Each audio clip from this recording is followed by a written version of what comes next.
Most people think relationships end during the final conversation. A lot of them actually end months earlier, in complete silence. You stop bringing things up.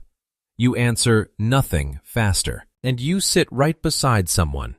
But deep down, you already feel emotionally alone. This is what happens psychologically before someone door slams a relationship, and why the leaving almost never starts the day they disappear. Imagine an ordinary late night.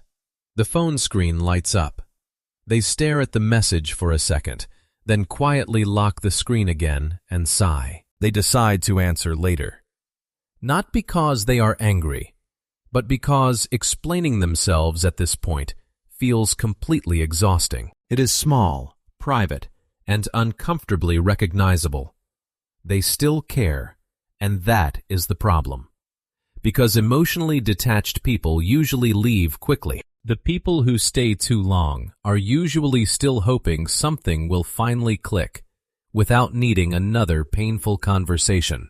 This video will explain, from a behavioral and psychological perspective, why quiet people often disappear suddenly, why the withdrawal starts long before the leaving, and the specific moment emotional resignation replaces emotional effort. If parts of this feel uncomfortably familiar already, keep listening.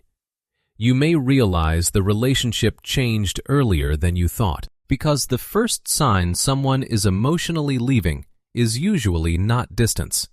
It is reduction.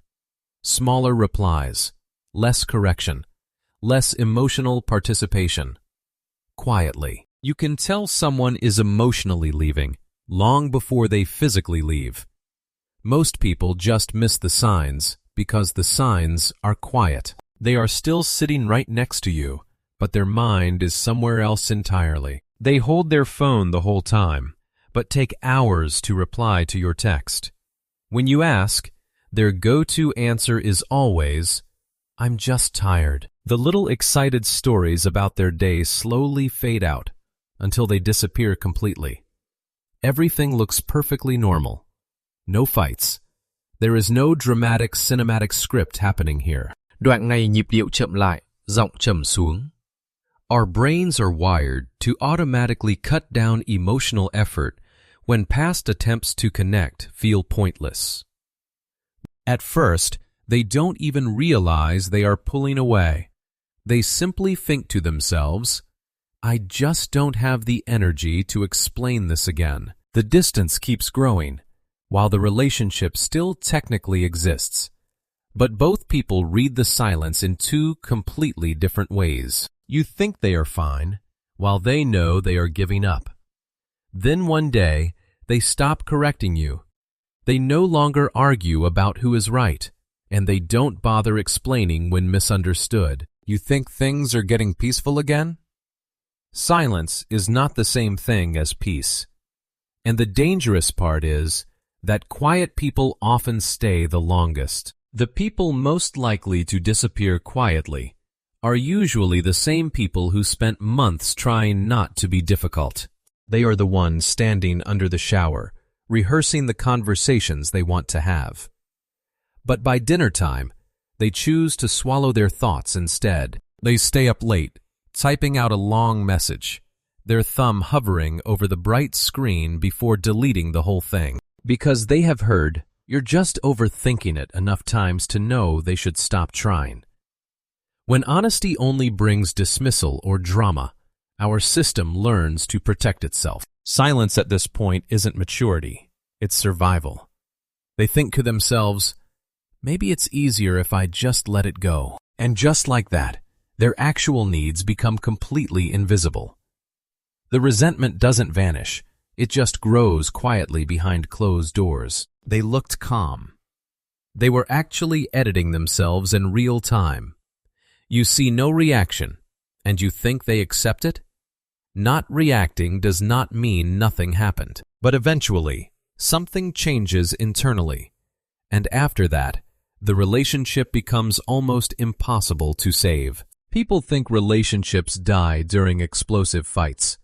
A lot of them actually die during small conversations nobody remembers. Most people think a breakup happens over one big event. In reality, it's a slow death from accumulated missed moments, day after day. Someone might try bringing up the same issue softly in 3 different ways, only to get interrupted halfway through vulnerability. Or watching the other person joke around right after deeply hurting them. It's hearing apologies without any actual behavior change. Our brains keep track of emotional outcomes. Repeated failed repairs slowly destroy any motivation to reconnect. They stop expecting emotional safety. Every conversation after that begins feeling emotionally pre-decided. They think to themselves, "This conversation already feels finished before it even starts." The last attempt is usually the quietest one. You stop asking for understanding when misunderstanding becomes predictable. And that is usually the moment the emotional math changes permanently. The final stage usually does not look emotional. It looks emotionally efficient. The last phase of a failing relationship has no tears or screaming. It is just a cold, energy-saving mode. You will see them nodding along during conversations, but their mind is already checked out. Saying "it's okay" becomes an automatic response to everything. They feel a strange sense of relief just imagining life without you. They realize they don't even feel disappointed anymore, just tired. Resignation has officially replaced the fight. The brain simply shuts down the connection to save whatever energy is left.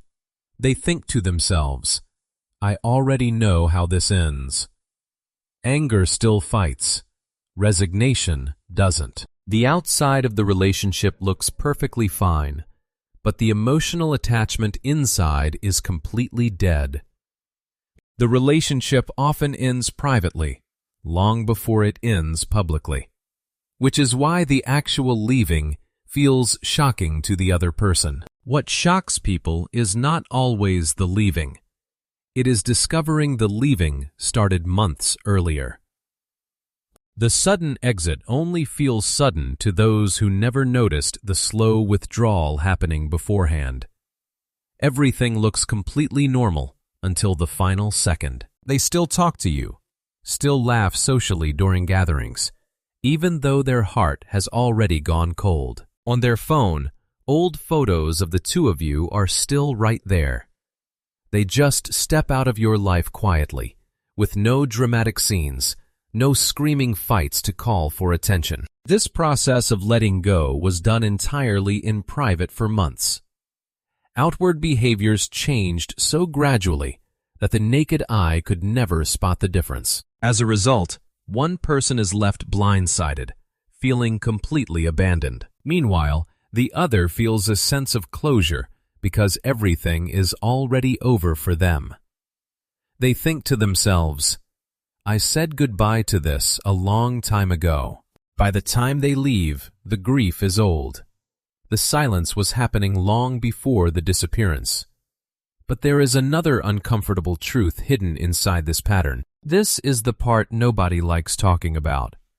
Silence can become its own form of distance. This is the raw truth that nobody wants to admit. Silent endurance might protect your ego, but it also hides reality until any chance of saving it is gone. Be honest with yourself. How many times have you forced a smile to cover up the resentment inside? You say, "all good," automatically, but you never show the actual intensity of the hurt you are carrying. You choose silence, and you secretly expect them to just know.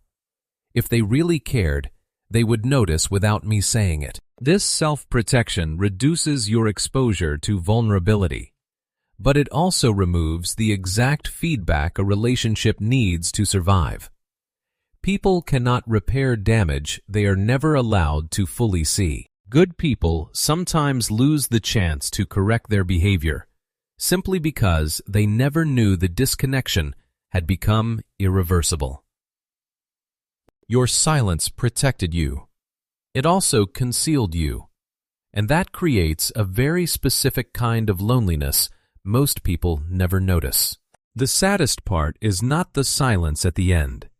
It is how long the silence existed before anyone heard it.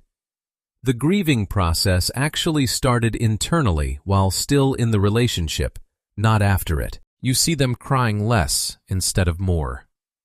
A strange sense of calm washes over them the moment they decide to leave. During ordinary routines, they are already mentally rehearsing life without you, until one day they hear your name without any emotional urgency anymore. By the time the relationship visibly ends, the emotional connection already feels completely unreachable. They think to themselves, "I think I left emotionally before I admitted it."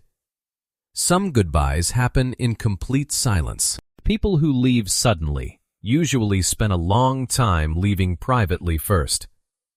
Looking back at your own connections, do you realize you were the one who missed the silence? Or are you right now the one leaving privately? The hardest part about a door slam is not the silence at the end. It is realizing the silence had already been happening in smaller ways for months. In the delayed replies, in the conversations that never got finished, in the moments someone looked emotionally tired before you even started talking. Most people think emotional distance arrives all at once. Usually, it arrives in reductions so small nobody reacts to them in time. This is especially true for people who learn to survive relationships by becoming easy to handle. The people who minimize their reactions, who say it's fine while replaying the interaction later alone, who slowly disappear emotionally before they ever disappear physically. You can tell someone is close to leaving when they stop trying to make themselves understood, not because they stopped caring, because explaining themselves started feeling emotionally expensive. I'm curious which part hit harder for you, realizing someone quietly left you long before they admitted it, or realizing you have done that to people without fully noticing it yourself. If these videos help you recognize patterns you normally only notice months later, subscribe. There is more coming.